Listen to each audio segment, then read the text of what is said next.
আপনি আমাকে বাজে প্রস্তাব দিয়ে আর আমাকে বলেন যে আমি শুটিং এর টাইমে আমি রোমান্স করতে পারি না, তাই আপনি রোমান্সের অফার দিলেন। এখন আমি যে সমাজের মাধ্যমে সেটি তুলে ধরলাম, এখন আপনি সংবাদ সম্মেলন করলেন। তো দেন সংবাদ সম্মেলনে আপনি আবার কিছু মানে একটা সাইডে একটা কলগাটকে দিয়ে আপনি ভাড়া করে কলগাট এনে আপনি আমার সম্পর্কে কথা বলেন। আপনি মানে একটা জিনিস বুঝি না, আপনার নিজের যোগ্যতায় কথা বলতে পারেন না? আপনি কেন ওই কলগাটকে দিয়ে আমার বিষয়ে কথা বলেন? বলেন, ওর কি ফ্যামিলি স্ট্যাটাস কি? ওর জন্মের পরিচয় ঠিক আছে? ওর বাপ মা আছে? আমার তো মনে হয় না আছে। ও কিছু না ধর্ম নিয়ে কথা বলছিল। হ্যাঁ, আর তোর মতো মেয়ে, তোর মতো লাভলি, তোর মতো একটা কলগাট আমাকে নিয়ে কথা বলার তো কোনো ইখতিয়ার রাখে না। হ্যাঁ, তুই তো একটা কলগাট, একটা নষ্টা। হ্যাঁ, তুই যে কত বড় খারাপ, মিথিলা আপু আমাকে বলছে যে তোর বিরুদ্ধে অ্যাকশন নেওয়ার জন্য। তোকে তো আমি অ্যাকশন নিব তোর বিরুদ্ধে। আমি আইনগত অ্যাকশন নিব যে তুই আমার মানহানিজনক কথা কেন বললি আমাকে নিয়ে।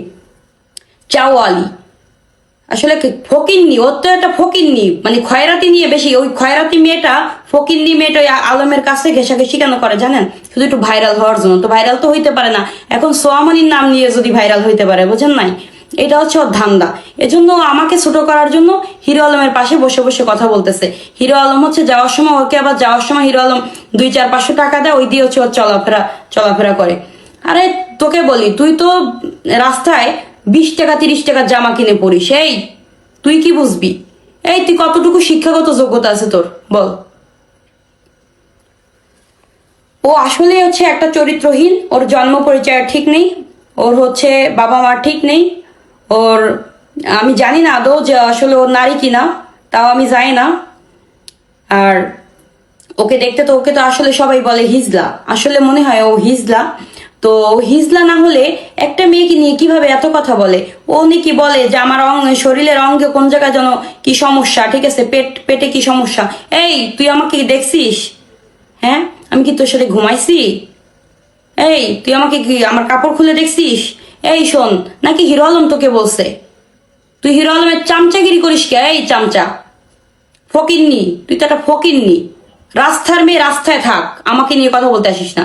একদম বেশি কথা বলতে আসবি, জুতা চিনো, জুতা দিয়ে বাইরে একদম মুখ টুক লাল করে দিব। বুইরা বেটি, বয়স হয়ে গেছে 50, তুই আবার আমাকে নিয়ে কথা বলিস কিসের জন্য? এই বুইরা বেটি, স্টুপিড মহিলা। নিজের চেহারা দিকে আয়না দেখে, আয়না চেহারা দেখ যে কতটা বিচ্ছিরি তুই দেখতে। কলগাট কোন জায়গার, রাস্তার মেয়ে, বস্তি। নিজে যে পোশাক আদি পরে, যাই তোর পোশাকের দাম কত? তোর পোশাক তো মানে কি, রাস্তার ফকিন্দিরা ওর থেকে ভালো পোশাক পরে। একটা জোকার টাইপের মেয়ে, বস্তি টাইপের মেয়ে। তোর কোনো কালচার আছে? তোর কোনো এডুকেশন আছে? এই তুই আমার সঙ্গে কথা বলিস কিভাবে? হ্যাঁ, আমি অনার্স ফার্স্ট ইয়ারে পড়ি, তো আমি ইংলিশ সাবজেক্ট নিয়ে পড়ি। তোর কি আছে? মাথায় নাই চুল, বাবরি করা ঝুলায় ঝুলায় কেমন কেমন করে, মনে জুতা দিয়ে বাইরে এমন লাল টাল গাল লাল করে দিয়ে। এই তুই আমার সঙ্গে কথা বলিস? তুই একটা নায়িকার সম্পর্কে কতটুকু কথা বলিস? মিডিয়াতে তোকে কেউ করে না, বুঝছ নাই? মিডিয়াতে তোকে কেউ করে না। মিডিয়া তোকে তোকে তো তুই তো মানে কি বলবো,